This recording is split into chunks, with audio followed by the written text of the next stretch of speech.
Réjouis-toi Marie, pleine de grâce, le Seigneur est avec toi. Tu es bénie entre toutes les femmes, et Jésus, le fruit de ton sein, est béni. Sainte Marie, Mère de Dieu, priez pour nous pauvres pécheurs, maintenant et à l'heure de notre mort. Amen. Gloire au Père et au Fils et au Saint-Esprit. Comme il était au commencement, maintenant et toujours, dans les siècles des siècles. Amen. Pour cette deuxième partie, je proposais qu'on parle de l'oblation dans l'apostolat. Et je partirai donc du coup du texte de Paul dans sa lettre aux Romains, le chapitre 12, les premiers versets.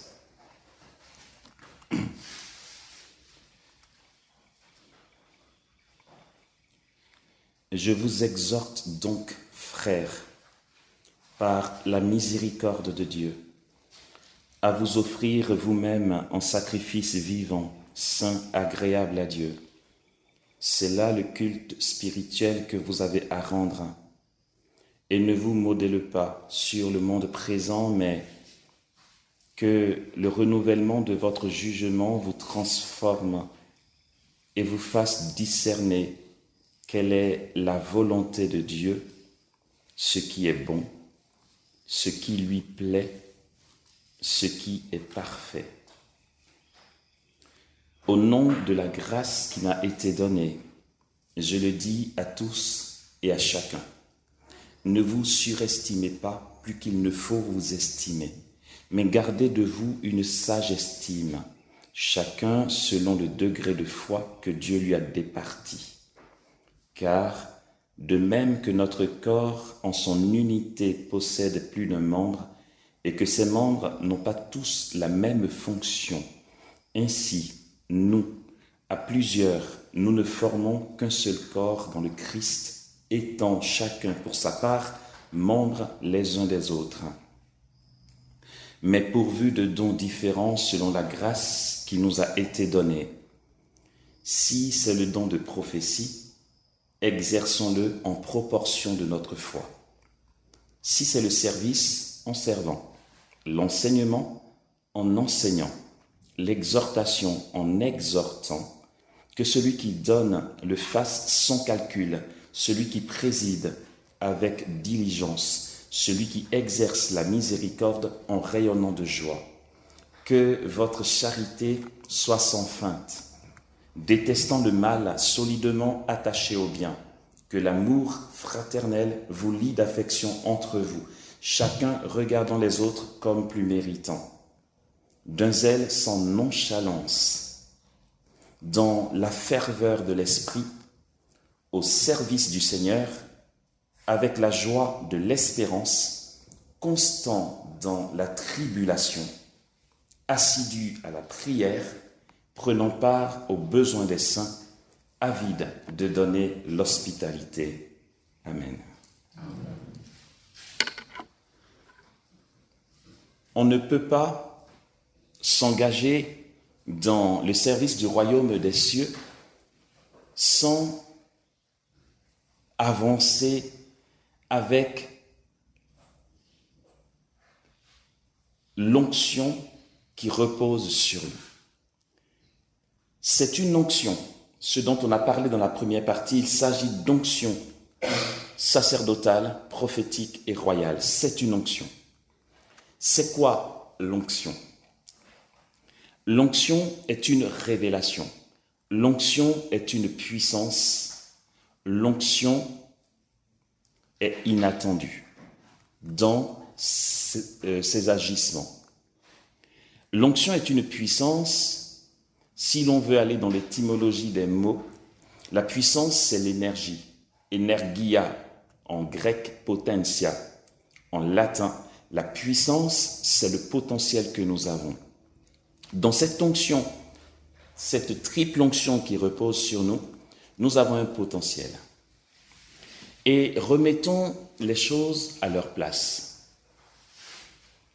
Le sacrement de baptême, je redis, le sacrement de baptême, une troisième fois, le sacrement de baptême là j'appuie le pléonasme à fond, est justement un sacrement. Et vous allez voir pourquoi je dis ça. Le sacrement est ex opere operato, dit-on en théologie. Ça veut dire quoi? Le sacrement est efficace en soi. Ton baptême ne sera pas efficace parce que tu y crois ou pas. Ça ne sera pas efficace si tu n'en fais rien. Mais que tu y crois ou pas, le dépôt de la grâce est là. C'est un fait.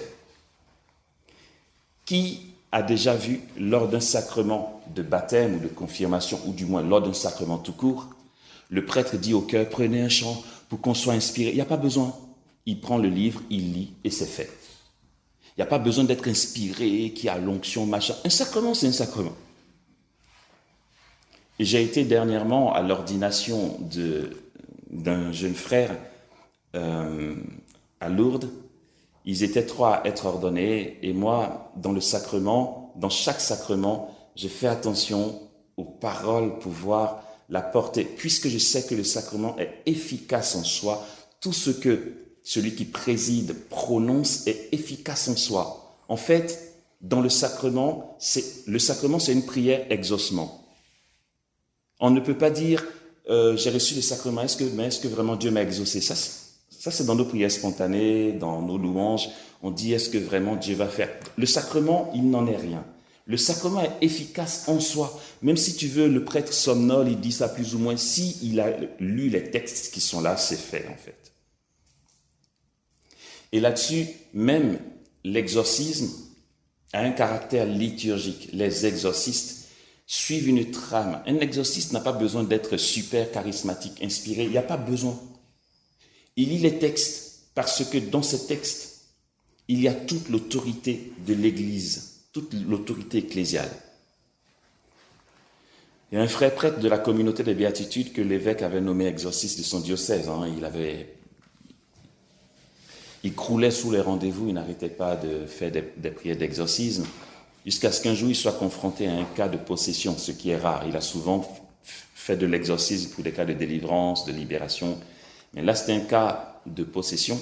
Il en a aussi déjà eu, mais là, c'était un cas costaud. Il fait ce qu'il a à faire, le démon est assez récalcitrant. Il ne s'est pas laissé ébranler. Il a appelé son évêque. Il dit, mon Seigneur, j'ai besoin de vous. Pourquoi? Il y a un cas ici qui est trop costaud. L'évêque dit, chef, si je t'ai nommé exorciste et pas moi-même, c'est parce que je ne m'y connais pas. Il dit, mon Seigneur, vous ne prenez pas la tête. Il n'y a pas besoin que vous vous y connaissiez. Non. L'autorité de l'Église, là, il n'y a pas besoin que tu sois super inspiré ou prophétique ou machin truc. Viens. L'évêque vient, l'évêque lui dit, je fais quoi? Il dit, portez vos vêtements liturgiques. D'accord. L'évêque porte tout ce qu'il a à mettre, la chasuble, la mitre, la crosse. Et il s'assoit sur sa chaire comme s'il présidait en tant que pasteur du diocèse. Il lui met le bouquet dans la main, il dit, mon Seigneur, lisez juste ces paragraphes-là. L'évêque fait que lire et le démon est parti.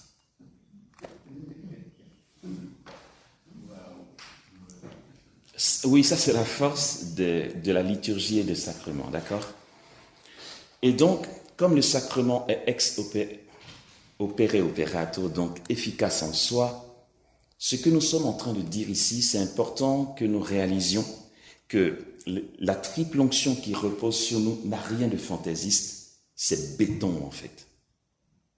C'est pas, ouais, mais bon, l'autre il est un peu plus saint que moi, un peu plus zélé, il prie beaucoup, moi je prie pas assez, est-ce que ça va fonctionner? C'est là. Rien de ton état d'âme ne va réduire ou augmenter ce que tu as reçu. C'est là. Et si on le sait, on peut s'y rendre présent et avancer avec dans la foi. Et la foi n'est pas liée au sens. La foi, c'est pas ce que je sens, ce que je sens pas. C'est un fait, d'accord? Dans nos apostolats, donc, il nous faut exercer dans la conscience de la triple onction qui repose sur nous en tant que prêtres, prophètes et rois. Je le redis, dans le royaume des cieux, le roi est serviteur.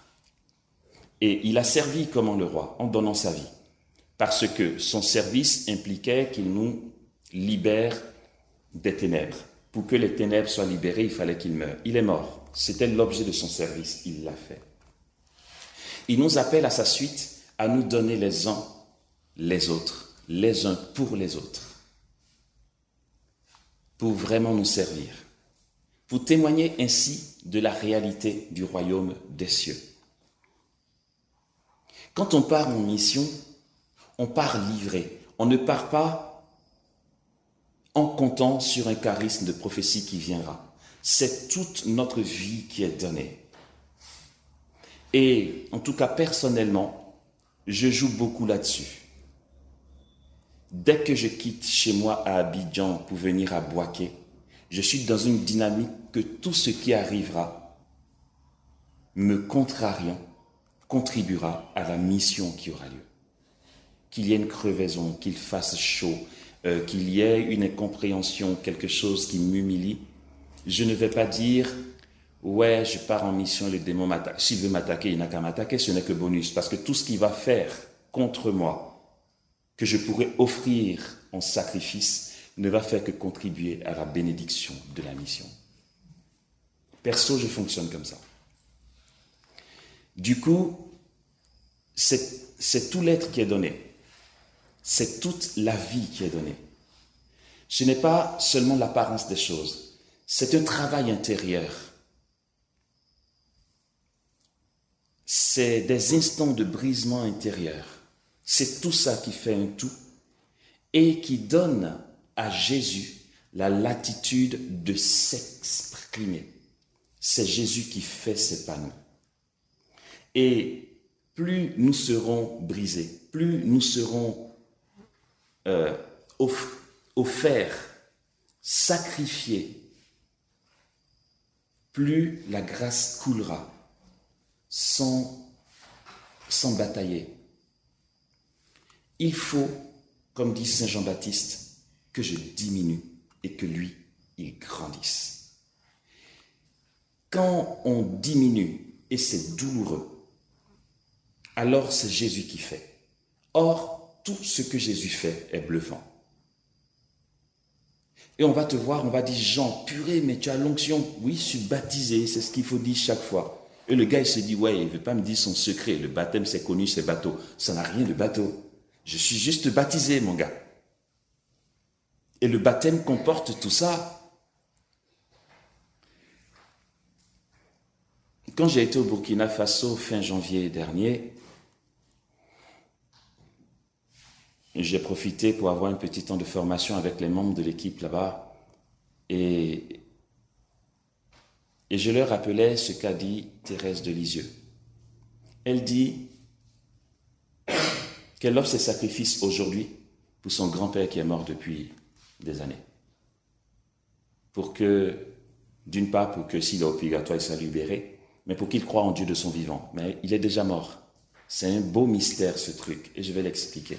Ce qui fait que, si j'ai mission mardi, dès lundi, je commence à offrir toutes mes contrariétés et tout ce qui me contrarie, que ça vienne d'un frère, d'une sœur, d'une maladresse, d'une mauvaise organisation, tout ce qui me contrarie, tout ce qui est persécution, tout ce qui est humiliation, pour moi est une joie. Parce que pour moi, c'est la providence qui me donne le moyen d'être offrande. En vue de la mission de mardi, je pars à la mission mardi. Tout ce qui se passe mardi est aussi conditionné par ce qui va se passer mercredi. Ah bon? Oui.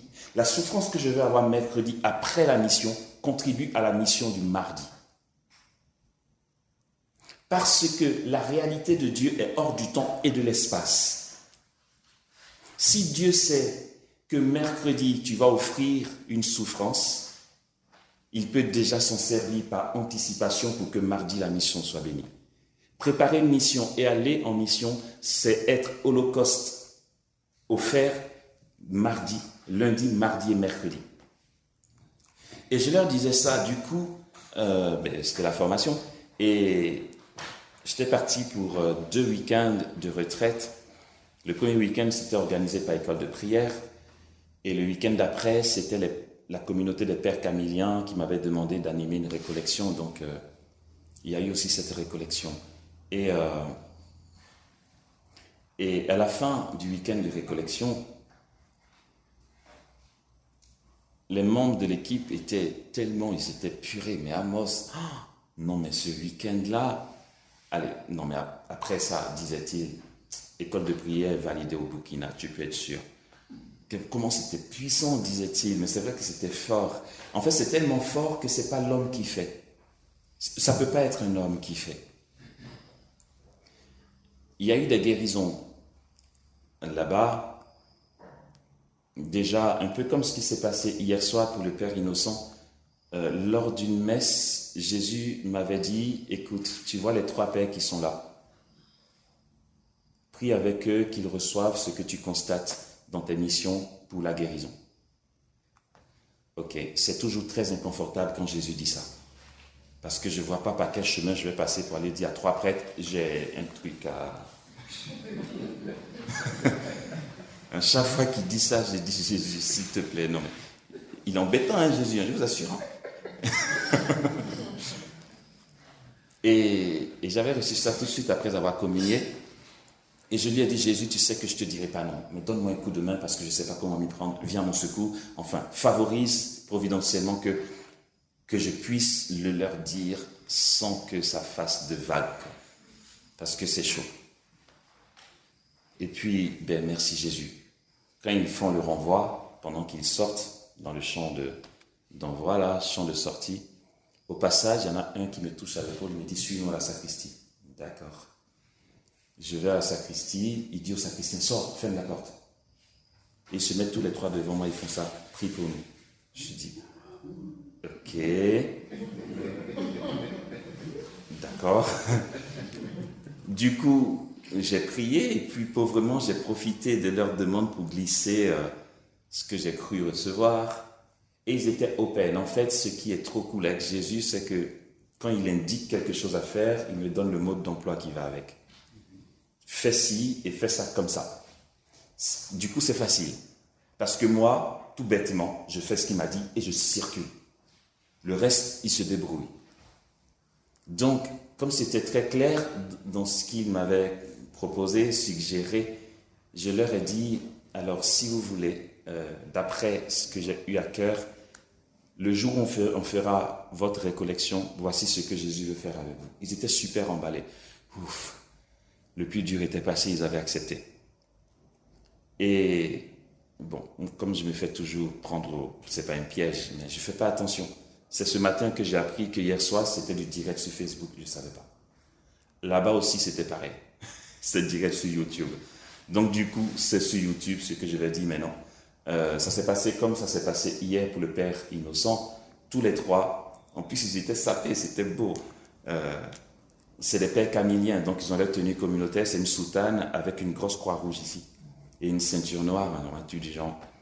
Et au moment d'accueillir les guérisons, ils se sont avancés tous les 3, on s'est pris les mains. Et j'ai dit, cher père, vous n'avez qu'à circuler dans l'assemblée. Non, mais eux, ils ont fait ça bien. Il y a le Père Innocent, il était un peu sage. Mais eux, moi, j'étais sur l'estrade, je les regardais, je dis, waouh, ils y mettent du feeling et tout, tu vois. Non, mais il y en a un, il marchait comme ça.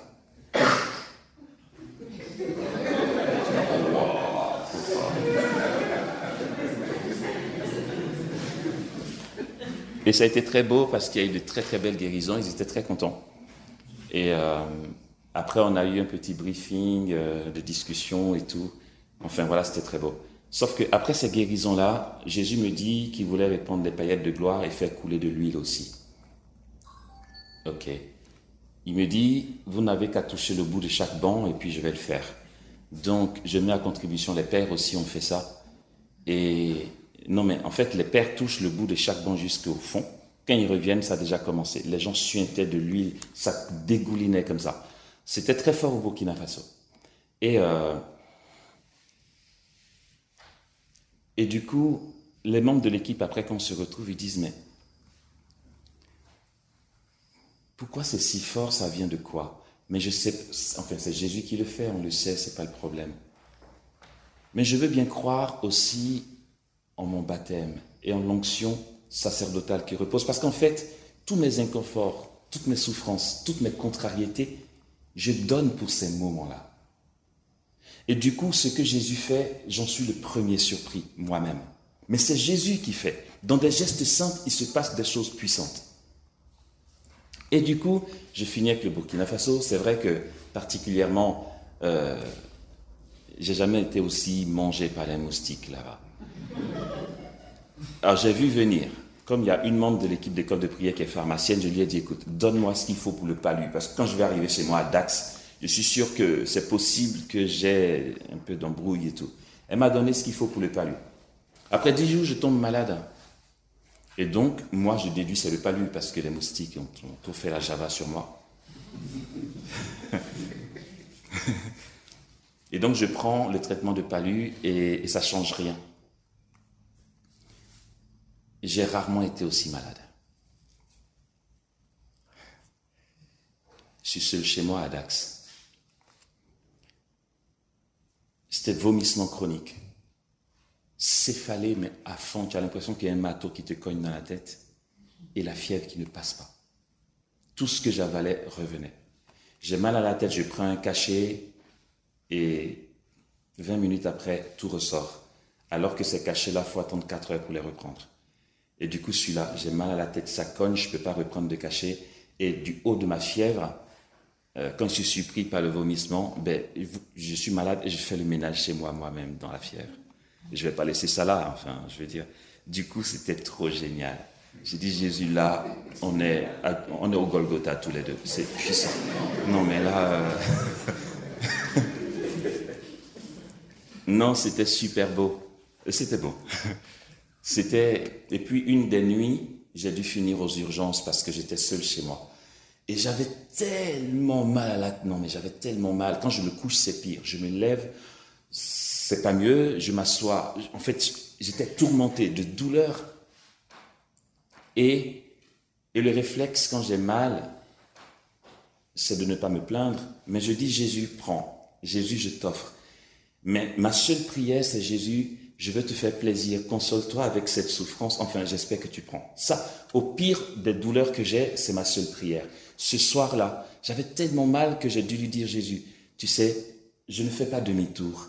Mais si tu ne me donnes pas un coup de main, je pense que je ne vais pas tenir. Je ne sais pas comment tu vas faire, mais j'ai besoin de toi. Donne-moi un coup de main. Je ne te dis pas de faire arrêter, mais donne-moi la force, quoi. J'en sais rien. Et puis, je me suis rendu compte que si je ne prenais rien d'autre, je n'allais pas dormir de la nuit. Donc, j'ai appelé le 15, le SAMU, et ils m'ont passé mon médecin traitant. Je lui ai dit, docteur, une seule chose, faites-moi venir une infirmière, j'ai juste besoin d'une injection que les migraines, que les céphalées s'arrêtent. Il dit, monsieur Dibi, je ne vais pas vous envoyer une infirmière sans savoir ce que vous avez. Je lui dis, j'ai le palu. Il dit, ouais, c'est ça, vous êtes diagnostiqué vous-même. Allez aux urgences. Donc, je prends la voiture. Il me dit, est-ce que vous voulez un SAMU? Je ne voulais pas tout ça. J'ai pris la voiture, je vais aux urgences. Et arrivé là, en fait, je pense que c'est partout pareil. Aux urgences, c'est tout sauf urgent. Tant qu'on ne t'envoie pas sur une civière dans le coma, tu attends, on t'accueille, oui, non, dit prénom, date de naissance, carte vitale. Madame, ça cogne là. Tic. Et voilà, je suis arrivé aux urgences autour de minuit 30. J'ai fait les formalités, j'ai rencontré une infirmière qui a pris ma tension, tout ça. J'arrêtais pas de lui dire, si vous allez continuer, il n'y a pas juste un petit comprimé qui va baisser. Monsieur dit, oui, on va vous donner quelque chose, vous inquiétez pas. Je dis, ok. Il dit, Jésus, c'est la fête ce soir, quoi. Là, pour le coup, là. Minuit 30, c'est à 3h30 du matin qu'ils m'ont dispensé les premiers calmants. C'était une nuit d'amour géniale. Non, mais j'ai pensé que j'allais crever. J'ai rarement eu aussi mal de ma vie. Purée. Et il y avait la cerise sur le gâteau. 3h30, au moment où ils veulent me mettre une perfusion qui comporte donc les calmants. L'infirmière me met le garrot. Elle cherche les veines. Elle ne trouve pas. Elle pique, elle ressort. Elle pique, elle ressort. Je n'exagère pas, j'ai eu au moins 18 piqûres. Elle a fait ce bras, ici, elle ne trouve pas. Déjà, en temps normal, j'ai peur des piqûres. Et là, il fallait que... Mais elle piquerait ça. Et dans tout ça, vous savez à quoi je pensais? Je rendais grâce pour la mission du Burkina. Parce que je me dis, pour peu que Jésus sache que je vais vivre ça, par anticipation, il peut se servir des souffrances que je vis pour qu'il y ait de l'huile qui coule aujourd'hui. Et alors que la mission était passée, aux urgences, j'offrais mes souffrances pour la mission du Burkina, qui est déjà passée. Et donc, ça ne le fait pas ici. Je suis désolé, je vais changer de bras. Elle vient à la main gauche, elle pique, elle ressort, elle pique, elle ressort. Et je dis, Jésus, je t'offre. J'étais très détendu, mais un peu stressé, parce que quand la piqûre doit rentrer, Elle me dit, désolé, je vais me faire aider par ma collègue. Sa collègue vient, elle prend la main gauche, elle pique, elle ressort, elle pique, elle ne trouve pas. Sa collègue était pire. Elle vient à la main droite. Elle en a tellement marre qu'elle pique et elle balade l'aiguille dedans comme ça. Je vous assure, c'était une trop belle nuit. Et à un moment, après, c'est peut-être une coïncidence, j'en sais rien. Intérieurement, j'ai dit, Jésus, j'ai besoin de toi, je ne peux pas supporter. Donne-moi un coup de main. Dès que je dis ça intérieurement, elle dit, tiens, ça y est. C'est là que les gouttes ont commencé à tomber. Je me suis endormi vers 4h, 4h50 parce que ça m'a apaisé. C'était génial. Et donc, il me libère après 24 heures. Et puis, celle qui est pharmacienne dans l'école de prière, elle m'appelle pour prendre des nouvelles et je lui explique. Elle dit, mais donc, c'était pas le palu, tu as fait le traitement de palu? J'ai dit, oui, j'ai fini, mais ça n'a rien donné. Elle dit, ah mon pauvre, je suis désolé. Je lui ai dit, mais tu sais, c'est pour ça que la mission du Burkina a été bénie. Parce que je pense que Jésus savait que ça viendrait. Et par anticipation, les gens ont été guéris. Paul est clair dans les textes que j'ai lus en premier.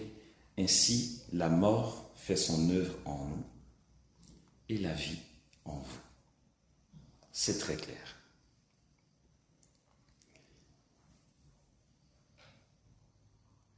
Et ce qui est trop curieux, c'est qu'ils m'ont fait 3 prises de sang aux urgences.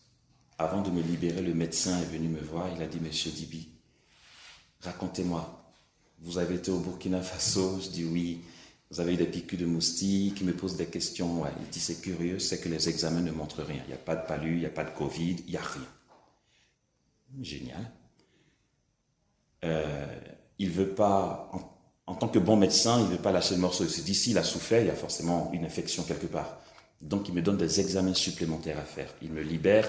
Je vais faire 3 autres prises de sang pour des examens supplémentaires. Résultat, qui va dans l'ordinateur de mon médecin traitant. On a rendez-vous, je vais la voir. Elle lit les examens. Elle dit, il n'y a rien. OK.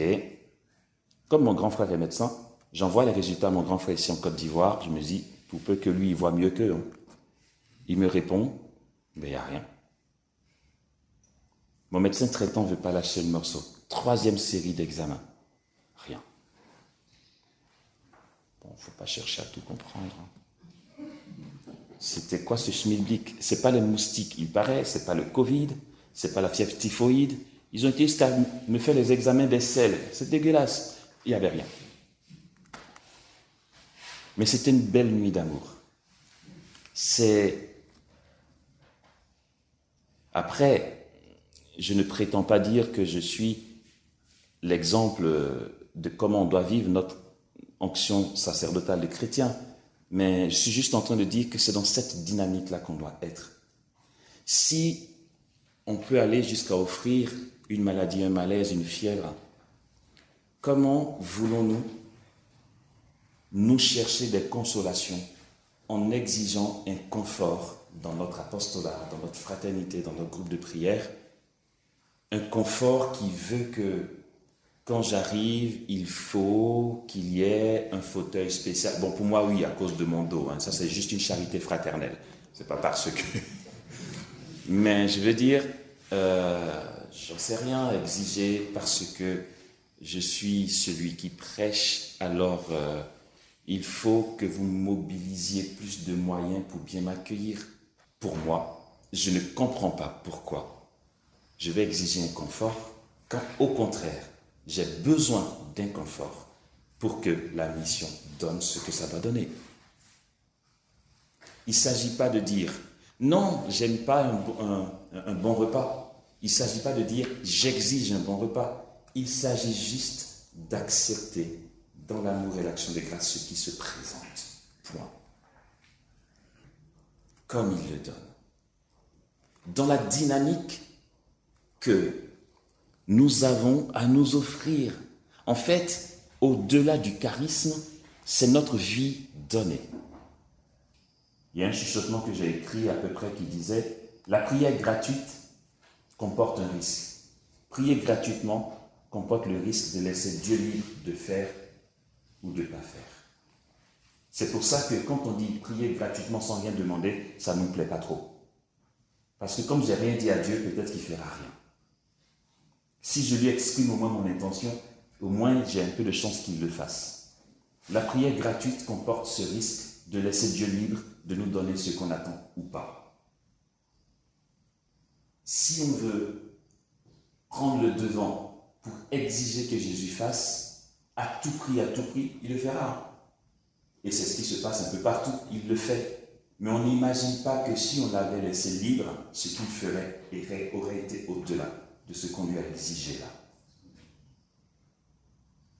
Et quand on insiste, de vous à moi, on se connaît sur la terre. Quand on insiste, c'est pour sauver la face.